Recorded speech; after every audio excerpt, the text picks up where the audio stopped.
Hello everybody. Welcome to another game on our rapid speed run against Duelers, who's provisional 1404. Higher, lower, we don't know. Let's see. Let's click on his name. Okay, he's 1509 in bullet and 1320 in blitz, so that doesn't make sense, but okay. So let's assume he's around 1400. We're playing a Rui Lopez. He kicks our bishop. We're forced to retreat. There's nothing to think about. You don't want to lose your bishop, so you have to move it to the only squares. He could hunt it. Will he? He does not. He develops a knight, attacks our center. Luckily, we have this nice pawn here to defend and open our bishop. You could also maybe castle, let him take, and throw the rook on e1 if you want to be a little fancy. But there's so many ways to get a winning advantage in chess. Opening, middle, endgame, bishop pair, winning a pawn, ruining their pawn structure, king safety. Like, you could outplay them in so many different ways. You don't need to always be so fancy or go down the main opening theory. He's attacking the pawn. We want to castle anyway. Makes sense.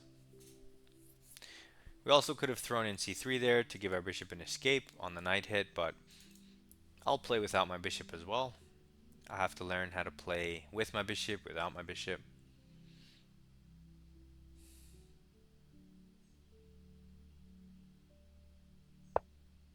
He just fianchettos, eyes the center.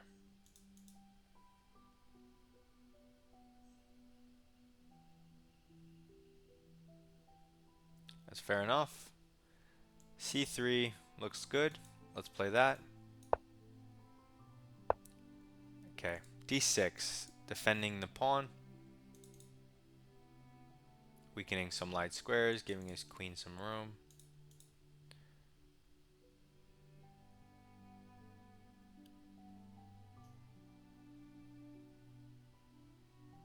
I want to bring my bishop out, but only after he castles. So if he tries g5 junk, it'll be in front of his king. So let me make a different move for the time being.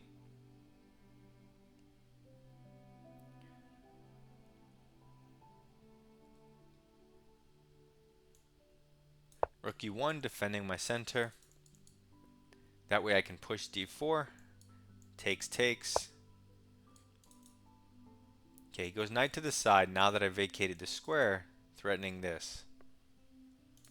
The thing is, this is kind of temporary in the sense that once I defend it again, let's say rook e2, I'm going to kick the knight, and my rook got improved, but your knight ends up where it started, so it's kind of artificial. Also, he never castled, so can we take this? He gets a bishop. We go check. His queen's not going to take, of course. He moves his king anywhere. We get a piece. If he doesn't take the bishop and just goes king f8, maintaining his threats, and my bishop's loose,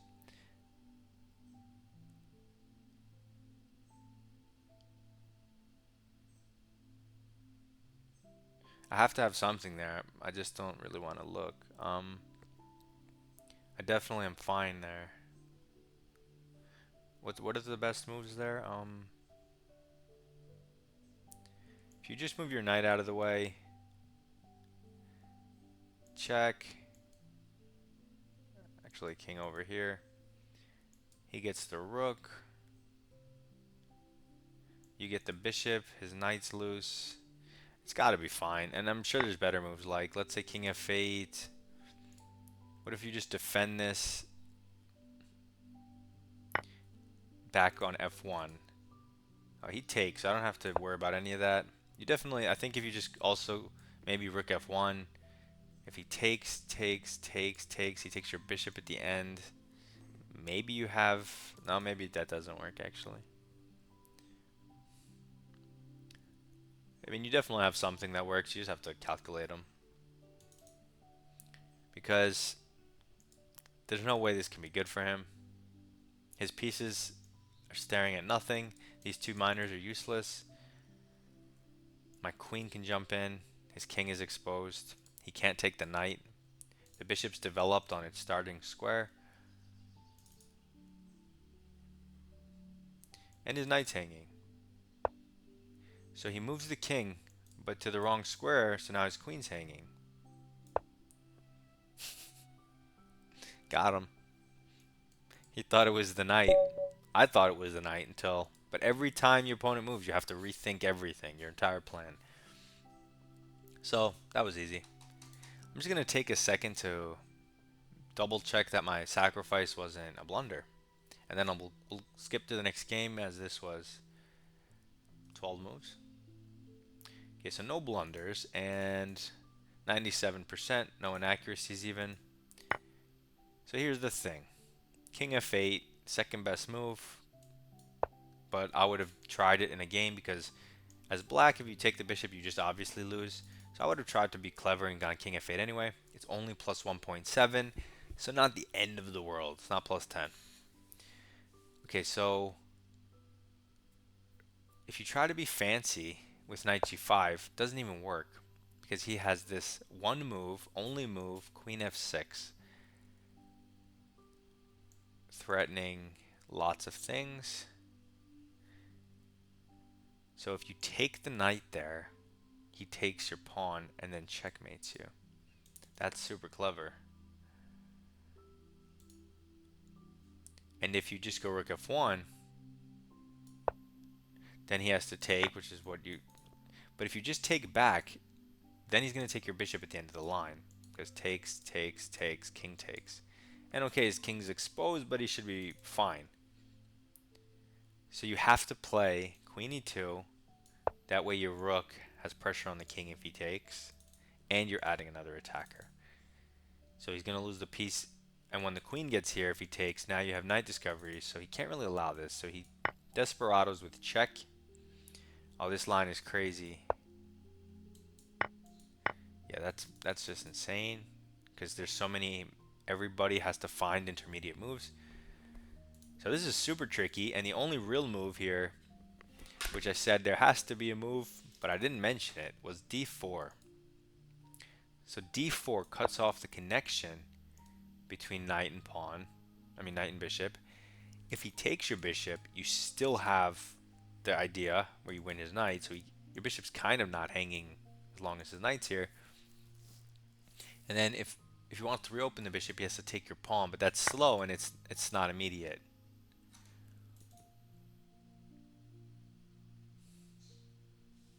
And then you could retreat your bishop out of harm's way.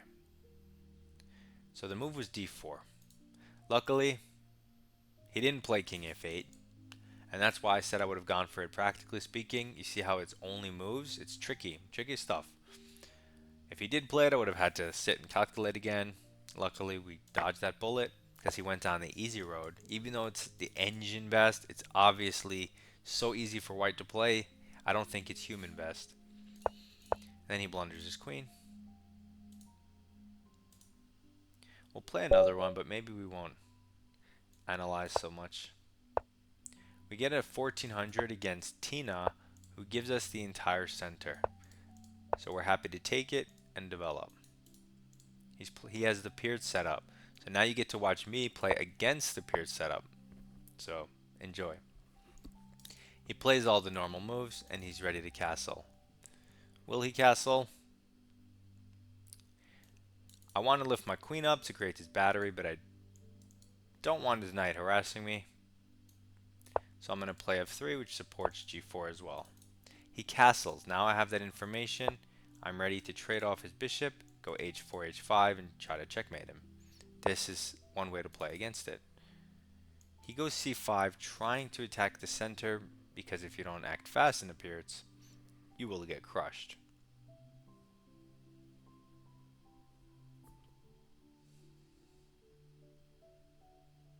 Also trying to deflect our queen or whatnot from the battery. I'm going to push past, try to keep the center a little more locked so I can attack his king. He goes a6, he wants to go b5 before because you're supposed to play on the queen side, and attack my king. So I'm going to castle into the attack because to show you there's no attack. Because when your pieces are at home, there's no attack. And okay, let's continue our plan while ignoring him. We put the bishop here. If we don't start with bishop h6 and we start with h4, he can go h5.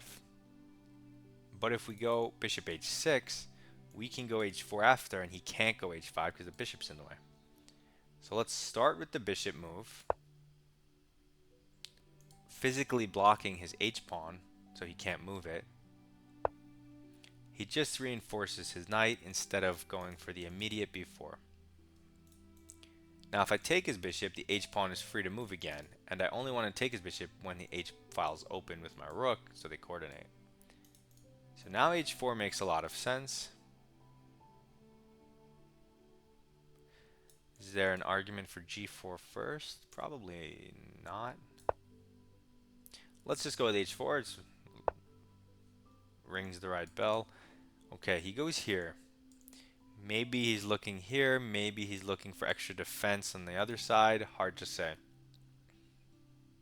Now if I push h5 and he takes with the knight, doesn't that just lose?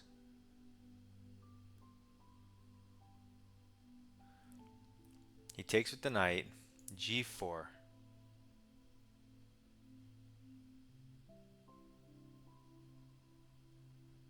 Wherever he moves the knight, you take the bishop.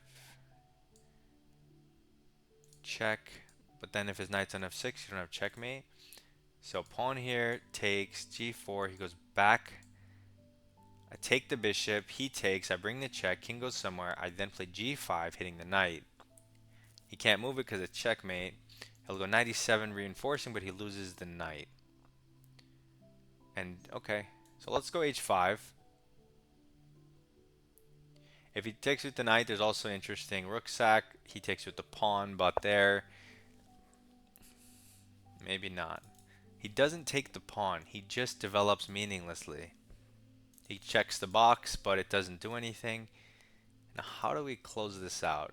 Now that we can open the h-file, shouldn't this just be game over? We take the bishop to start. He has to take back. We open up the h-file by force, threaten queen h6. I don't see the problem. If we start this way, I don't know what extra options that gives him. If we start this way,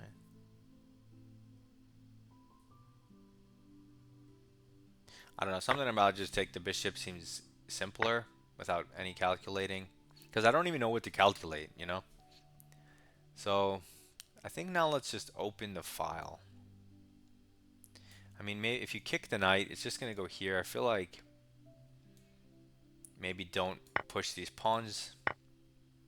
He takes with the f, which weakens this square.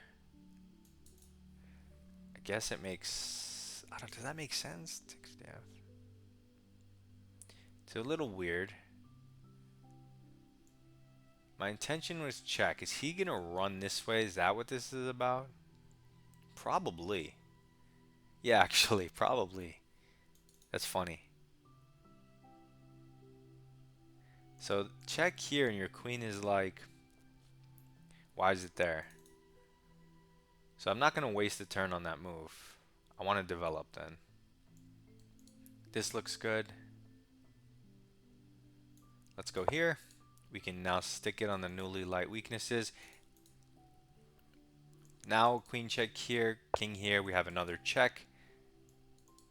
So now there is purpose in the queen move, but first and foremost, he's hitting our knight. Do we care? Well, I care about my clock. That's the thing that I care most about. I think I'm going to throw in this. Oh, it's not even a check because the knight's here. Whoa. Although, no, that doesn't work. If you put your knight here first, you're hitting this square. Your queen can maybe do some sneak attack. Can we use this knight to attack? I guess we could double up here. That's super good. Normally you could use this knight as a defender, but because his knights are on his king side and not attacking me, I don't really care about defenders. If you do go back though, he hits your queen, and now your queen goes... Where does your queen go? Somewhere?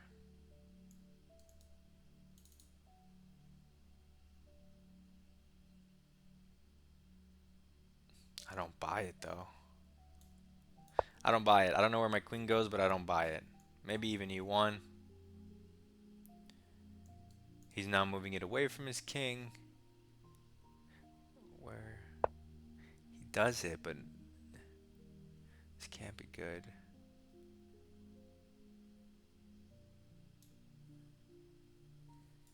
This can't be good. He's gonna go bishop here, and then this. Something wrong here, though. Something's wrong here. Okay, so let's force him to go h6.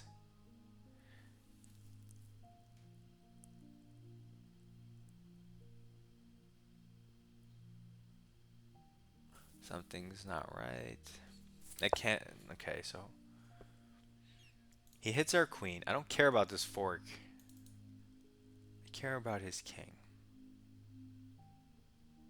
I'm thinking queen g3. Although there's queen h4 because of this pawn.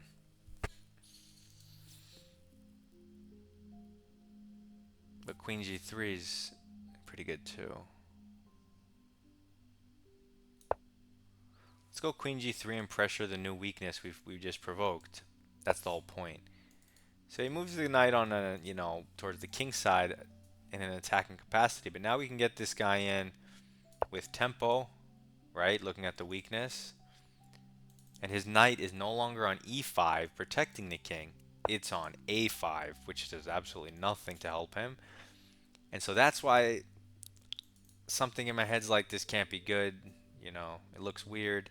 He's attacking my bishop, which hasn't moved. I don't want to open up his rook, so I'm not going to take. He can take if he wants. I'm going to win his queen.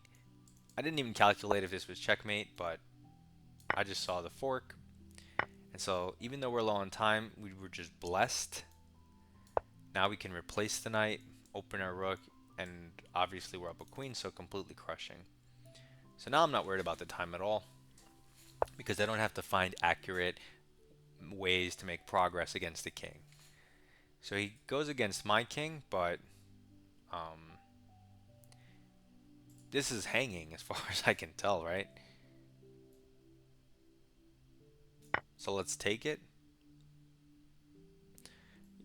Could also have taken with check, which I forgot about. So let's take with check. And let's just mate him now that we remembered. So that game collapsed super quickly once the pressure piled up and they didn't know how to defend properly. We gave them that one tempting move. See, that's the whole thing. Chess is very psychological when you play humans. And I gave them a move that tempts them into moving the knight and hitting the queen because I blocked my bishop. So even though it gives them that one resource, I said, you know what? I don't think it's good, but it looks good. So that's a really good way to play chess when you can understand moves like that. So let's go through the game.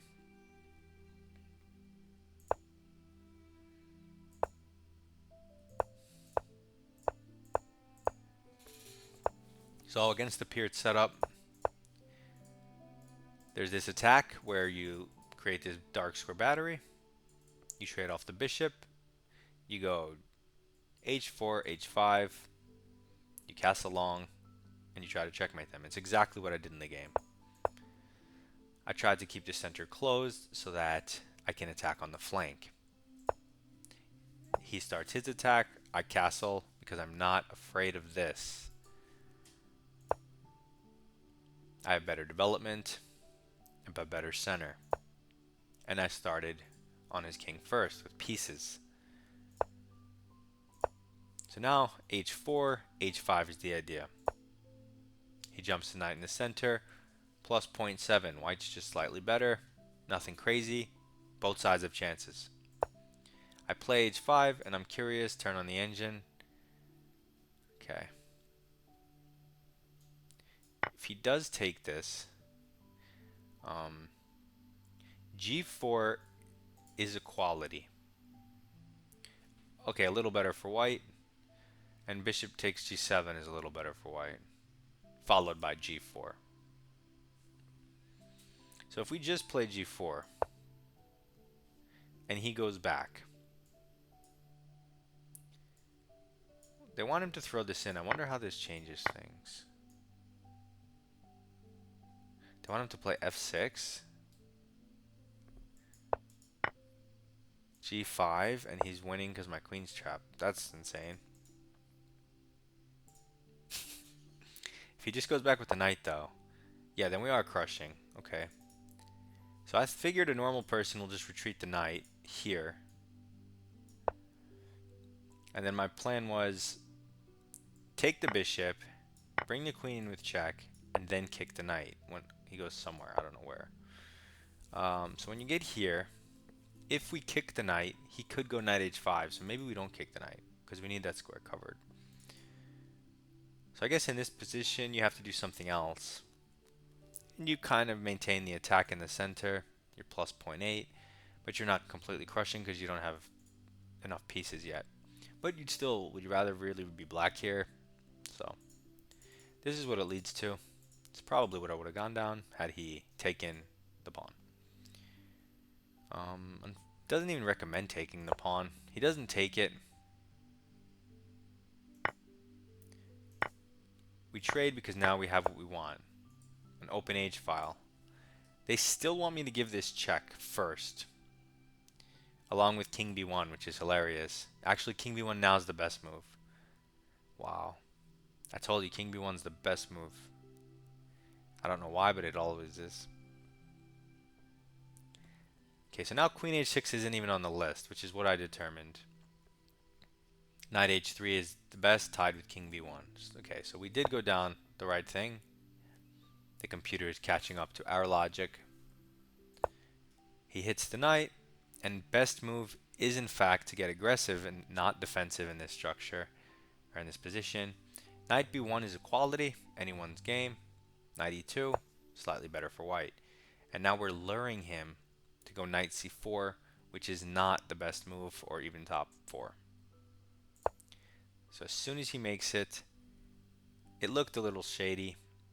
I said even queen e1 because you can transfer it to the king side, but I wanted to provoke h6, and so computer says queen e1 is the most accurate queen move, but it does list all the others, and I did think they were all pretty playable. I did go choose g5 just to provoke h6 so I can target this light square pawn. The more times he moves, the further he gets to my army, easier it should be for me. So we choose that. He does get provoked, and now you can kind of move your queen wherever you want. But you don't want to move it in front of the rook, so forget that arrow. This one targeting the h-pawn, or back here like I did targeting the g-pawn. His only move to not just be a lot worse is knight h5, hitting the queen so we don't attack his weakness. Then we have to go to h5 or h2, and it's still an equal game. Fine. But he didn't find it. Instead, he tried to organize his attack, and it goes from completely even to +4. We're totally crushing, even to crushing in one random knight move, because that's how sharp these positions are when you're attacking kings. Immediately, we improve a piece for free, mega threats. He completely ignores it, and it's mate in 5. I didn't even bother calculating this, because I immediately just went for the queen. Usually that's enough to get him to resign. So they call it a blunder, but let's be real. Right? And then again, I totally forgot about this and just took the free pawn. They call it a blunder again, but it's +10. So, and then we took it. It's mate in 1. Fine. So with the two blunders, they lowered my accuracy to 93, But we all know that was essentially a perfect game. So we'll give ourselves a 99. Thank you, chat. And hopefully this helps you play against the Pirates. This is a very hard. It's very hard to play correctly until you have a lot of experience from the white side and from the black side on how to conduct these attacks. And don't be worried if your position looks ridiculous. You make tons of mistakes. That's how you learn. That's the only way to learn these openings. So good luck in your chess and goodbye.